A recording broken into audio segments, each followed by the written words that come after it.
Мы переходим к теме мобилографии. И сегодня мы пройдем тему правила съемки по телефону. Если у вас есть телефон и вы умеете правильно им пользоваться и снимать, вы сможете снимать даже лучше, чем какой-нибудь iPhone. Что такое мобилография? Говоря простым языком, это красивая съемка по телефону. Во-первых, вы можете начать съемку домашних утварей, и если у вас есть такая возможность. Но если у вас нет такой возможности, вы можете взять любую вещь домашних условий, поставив его красиво, заранее его протерев и обчистив, подобрать нужные цвета. Подобрав нужные цвета, эта фотография тоже получится красиво. А потом, когда мы все это научились делать правильно во всех правилах, тогда мы переходим к улице и начинаем снимать людей. Подбираем красивые стены, красивые фоны, например, вот такой. И когда была съемка, поставили человека на середину кадра, чтобы свет хорошо, солнечный свет хорошо падал. Если хотите красивые кадры с лицом, надо поставить лицо перед солнцем, чтобы красивое лицо получилось. Как вы можете заметить, здесь много коричневого цвета, только джинсы отличаются другим цветом, а остальное все коричневое. И как вы видите во втором фото, где не видно головы человека, главным фоном был использован брусчатка. Как фотограф добился, чтобы главным фоном стал брусчатка? Он поднялся на второй стул, видите, где видно рука одного стула. Он поднялся и сделал фото на верхнем плане. И вот такой получился фото. Это тоже красиво смотрится. Такой кадр красиво смотрится. И вы тоже можете попробовать таким образом из разных ракурсов. Съемка разных блюд — это тоже очень интересно. Если вы хотите начать снимать, вы можете начать снимать разные блюда. И вообще, когда вы начинаете снимать какую-то маленькую вещь и хотите его хорошенько показать, вы сначала должны его хорошенько подготовить. То есть, если это блюдо, вы должны его хорошенько приготовить для начала. Подобрать красивое блюдце, на котором оно будет подано. Если это блюдце старое, поменять его на новую. Если она не помытая, помыть его. Если она не протерта, протереть его. Вот смотрите на втором фото, да? Вроде простой лагман, но смотрите, как она красиво подана. То есть положили его на простую тарелку, но смотрите, как она протерта заранее. И вся блестит, вся. И не видно ничего лишнего. Подобрали красивый скатерть белую, которая сочетается с тарелкой. И вообще, когда вы начинаете снимать только одну вещь, может показаться, что это как-то скучновато, когда вы только снимаете одну вещь. Но когда вы начинаете добавлять разные детали рядом, сразу придается кадру какой-то другой эффект, и сразу становится как-то красиво, сочно. Поэтому добавление разных деталей — это тоже очень важно. Когда вы добавляете только одну или два детали, это тоже не очень хорошо. Но сразу, когда вы добавляете 3 детали, это тоже очень важно, и сразу добавляется какая-то другая эффект в кадре. И вообще в фотографии есть такое правило, называется правило 3, когда вы начинаете снимать съемку с 3 деталями сразу. Это придает какую-то красоту в кадру. И получаются красивые кадры. Каким должен быть телефон для мобилографии? Телефоны подходят все. У каждого телефона есть подходящие функции и инструменты, которые подходят только ему. А если вы хотите качественные фотографии и хотите больше работать и зарабатывать, и чтобы у вас было много клиентов И когда вы уже стали профессиональным, вы можете купить себе iPhone. И некоторые клиенты смотрят на это, то есть у тебя iPhone или нет. Потому что некоторые клиенты считают, что если у тебя есть iPhone, ты хорошо снимаешь, а если у тебя нет iPhone, ты плохо снимаешь.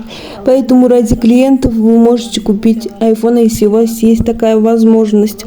Это для вас лучше, потому что вам не придется много обрабатывать, потому что она и так хорошо будет выглядеть. Но если вы будете снимать на Android, вам придется больше обрабатывать, чем на iPhone. И больше времени уйдет на улучшение фото. А если в вашем телефоне хорошая камера, у вас меньше будет заморочек, и вы сможете быстро закончить мелкие работы. Хорошая камера на телефоне будет хорошим инструментом. Например, тот же самый iPhone или другие телефоны. Есть другие телефоны с хорошей камерой. Они играют большую роль в роли инструмента. Если у вас качественная хорошая камера. Инструменты для мобилографии. Есть вот такие штативы, есть лампы. В первую очередь нужны смартфоны с камерой. Если будет нужно поставить и снять, нужно будет паук с множественными ногами для селфи. На русском языке это называется удобный паук. С этим удобно снимать саму себя. Еще нужны штативы. Штативы — это те инструменты, которые можно укорачивать и удлинять. Они бывают с 3-4 ногами. Еще бывают штативы с лампой. Его можно использовать, когда нужен искусственный свет. Есть разные виды ламп. Вы можете подобрать подходящие для себя, для своего удобства. Лампа — это тот инструмент, который передает искусственный свет. Вообще лучше будет, если мы будем использовать естественный свет, солнечный. Но когда у вас нет выбора и вам приходится снимать помещение в темном месте, вы можете использовать лампу, когда у вас нет выбора. Но вы никогда не должны забывать, что ваш главный инструмент – это ваша фантазия и умение в ваших руках. И еще, чтобы получать интересные кадры, вы можете использовать разноцветные бумаги, ватманы, атласные куски ткани, обычные куски ткани. Еще вы можете использовать искусственные или живые цветы. Еще можно использовать книги разные, журналы, газеты, необычные посуды, стеклянные посуды. Еще можно использовать однотонные фоны. А еще можно будет использовать необычные особенно сделанные мебели. Будет лучше, если вы будете использовать зеркальные посуды разные. Это будет смотреться красиво. И как я говорила ранее, можно использовать однотонные фоны. Это будет смотреться красиво, и это нужно для фотографии. Еще можно использовать необычные мебели. Например, вот так. Можно использовать разные бумаги, разные детали. Вот таким образом. Разные ватманы. Если у вас на руках нет ничего особенного, вы можете в домашних условиях использовать любую вещь. Вот, например, вот на этом фотографии. Просто поставили красиво на постель кофе и с помощью солнечного света сделали вот такую фотографию. Или как на втором фото, просто старый стол. Положили в него атласный красивый материал и сфотографировали цветок. И как вы можете заметить, здесь главную роль играет во всех местах солнечный свет. Солнечный свет передает необычный красивый цвет. Здесь сделали рекламы сережек. И здесь обязательно используют солнечный свет и тень солнца. Когда мы используем солнечный тень, тоже получаются красивые кадры, получаются разные цвета. И здесь, как вы можете заметить, использовали 3 детали. И здесь есть правило 3. И когда вы тоже используете правило 3 и используете при фотографии 3 детали, ваши кадры получатся красивые. И самое главное, чтобы вы поставили эти детали по порядку. И как вы можете заметить, здесь была использована зеркальная посуда. И как смотрится все красиво. Как вы видите, примеры вот такие. Вот смотрите.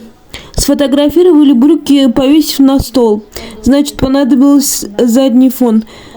Из-за того, что не нашлось подходящего фона, сделали задним фоном обычную бумагу, возможно. У камеры есть настройки свои, у каждом телефоне. В настройках камеры есть такой формат высокоэффективный, мы должны перейти к нему. Еще есть такой пункт в настройках, формат съемки. Вы должны перейти к нему. И когда вы уже перешли на этот формат в настройках, есть такой еще пункт 60К или 30К. Вы должны нажать на них и перейти. И включаем сетку. Есть такой пункт в настройках, мы можем включить его и использовать. Вот смотрите, здесь захват камеры. Это настройка айфона оказалась, но Android то же самое, они похожи. Вы можете найти в настройках. И как вы видите, здесь было изменено на высокоэффективный. И здесь есть пункт сетка, как вы видите. Вот, как на экране. Здесь сетка есть. И с помощью этой сетки вы можете посмотреть ровность фотографии, форматы видео, записи видео. Можете посмотреть. Это были основные правила.